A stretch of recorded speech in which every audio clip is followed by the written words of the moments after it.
প্রতিদিনের মতো আজকের সকালটাও শুরু হয়েছে সকালের নাস্তা দিয়ে। তো আজকে অনেক মজাদার পছন্দের একটা সকালের নাস্তা ছিল, পরোটা, তার সাথে গরুর মাংস আর পেঁপে ডাল। তার সাথে ছিল এই স্পেশাল চাটনিটা, যেটা আমার শ্বশুরবাড়িতে সবাই পছন্দ করে। বিয়ের পর থেকে আমিও এভাবে খাই পরোটার সাথে চাটনি দিয়ে, খুবই মজা লাগে। দিন বাসায় গরুর মাংস রান্না করা হয়েছিল, তো আমার ছোট বোন দেখে বলল যে এইটা দিয়ে পরোটা খেতে খুব মজা লাগবে। তো এই জন্য আমরা গরম গরম পরোটা দিয়ে গরুর মাংস খেলাম। তারপর আমি দুপুরে রান্নার জন্য মুরগির মাংস কষাচ্ছিলাম। আমি একটু মুরগির মাংসটা কষিয়ে রান্না করি। মাংসের কালারটা সেদিন খুব সুন্দর এসেছিল, এই জন্য খুব ভালো লাগতেছিল। আর এর পাশেই ছিল পালং শাক, বেগুন, আলুর চচ্চড়ি। এর মধ্যে দিয়ে দিলাম নতুন পেঁয়াজের পাতা। তারপর আমি আরেক রুমে যেয়ে দেখলাম যে আমার ছোট বোন ব্যাগ গোছাচ্ছে। ওরা নওগাঁ থেকে আসছে, বেশ কিছুদিন হলো, প্রায় 1 মাসের মতো ঢাকায় ছিল, এখন চলে যাবে, এই জন্য ব্যাগে সবকিছু গুছিয়ে নিচ্ছিল। তারপর আমরা সবাই মিলে লাঞ্চ করে নিলাম, আর আমার বেবিকেও খাওয়াই দিলাম খিচুড়ি। তারপর সৌরভ অফিসে যাবে, এই জন্য রেডি হচ্ছিল। অনেকেই বলতে পারেন যে দুপুরবেলা ভাইয়া কেন অফিসে যাচ্ছে।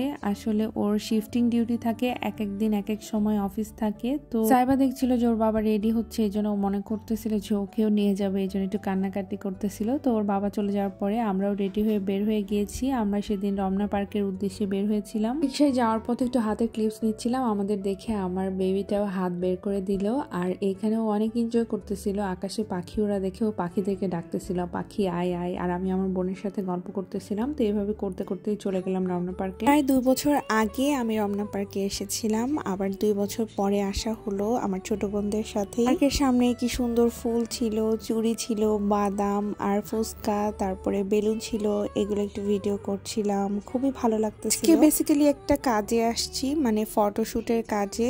আমার ছোট বোন ফটোগ্রাফি করে, ওর একটা ফটোশুট ছিল এখানে। আর ও বললো যে জাইবারও ছবি তুলতে চাচ্ছিল, এই জন্য জাইবাকে নিয়ে আসলাম। কিন্তু রাস্তায় আসতে আসতে জাইবা রিক্সায় ঘুমিয়ে যায়, এইটা নিয়ে একটা বিপদে পড়ে যায় যে এখানে এসে আমি কি জাইবাকে ধরে থাকবো নাকি এনজয় করবো। তারপর আমার ছোট বোন কোলে নিয়েছিল, আর এইখানে মডেল পোজ দিচ্ছিল, আমার বোন ছবি তুলে দিচ্ছিল।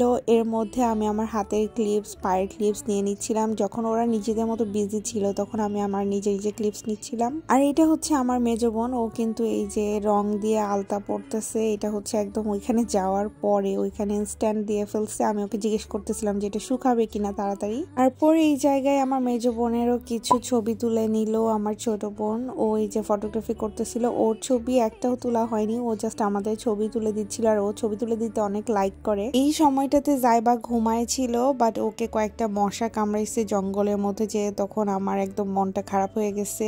আর এরপরে আমি পোজ দিচ্ছিলাম, যেহেতু ওদের দুইজনের এখানে ছবি তোলা শেষ, আমরা সামনের দিকে যাবো, এই জন্য আমি ছবি তুলে নিচ্ছিলাম। এই ড্রেস পরে আমি অলরেডি পেজে রিলস গুলো আপলোড করেছি, অনেকেই দেখেছো, আমাকে জিজ্ঞেস করতেছিল ড্রেসটা আমি কোথা থেকে নিয়েছি। আমি ছবি তুলতে তুলতে এর মধ্যে জাইবা ঘুম থেকে উঠে দেখে খুব খুশি হয়ে গেছে। ও প্রথমে একটু অবাক হয়েছে যে আমি কোন জায়গায় আছি, একটু ঘোরাঘুরি করতেছিল। তারপর আমি ওকে হেঁটে হেঁটে সামনে নিয়ে গেলাম আরেকটা স্পটে যেখানে আমরা ছবি তুলবো সেইখানে। এই তো আমার বাচ্চা পাখিটা কি সুন্দর করে খালামণির সাথে হেঁটে হেঁটে যাচ্ছে। তারপরে ও ডগ দেখে ডগকে হাই দিচ্ছে, আর ও ডগ নিয়ে অনেক বিজি ছিল, এটা দেখে ও খুব খুশি হয়ে গেছে। ও আর ফটোগ্রাফিতে ইন্টারেস্টেড না। আর আমার এই ড্রেসটা আমি কোনো অনলাইন পেজ থেকে নেইনি, এই জন্য আমি লিঙ্ক দিতে পারিনি। এটা আমার খালা শাশুড়ির একটা ড্রেস ছিল, ওনার ড্রেসটা দেখে আমার খুব ভালো লেগেছে কালারটা, তো আমি ওনাকে অর্ডার দিয়ে এরকম করে সেম বানিয়ে নিয়েছি। আর এখানে আমি একটু ফ্লাওয়ার নিয়ে ভিডিও ক্লিপস নিচ্ছিলাম, আর আমার বেবি এই ফ্লাওয়ারটা নেওয়ার জন্য খুবই ব্যস্ত হয়ে গেছে। তারপর আমি একটু ভিডিও করে ওকে দিয়ে দিলাম। তখন কিন্তু একদম সন্ধ্যা হয়ে গেছে, আর ছবি ভালো আসতেছিল না, এই জন্য আমি বললাম যে আমি আর ছবি তুলবো না। তারপর তো ওদের ছবি তোলা শেষই হচ্ছিল না, ওরা এখানে ওখানে অনেক জায়গায় ছবি তুলছে, আর এই লেকের পাড়ে ছবিগুলো ভালোই আসতেছিল। বাট আমার মোটা হওয়ার পরে আমার কোনো ছবি আমার পছন্দ হয় না, এই জন্য আমি আর আগের মতো খুব একটা বেশি ছবি তুলি না। এখন আমার রিলস করা হয় বেশি, পেজের জন্য আমি রিলস করি, এই জন্য আমার একটু ভিডিও করা হয়। আর এই সময়টাতে একটু এনজয় করতেছিলাম দাঁড়ায় থেকে। সন্ধ্যা হয়ে গেছে, যেহেতু বাচ্চা নিয়ে গেছি, এই জন্য আমরা তাড়াতাড়ি চলে আসবো ভাবতেছিলাম। আর জাইবা তখন পানি দেখে হাপুত হাপুত করতেছিল।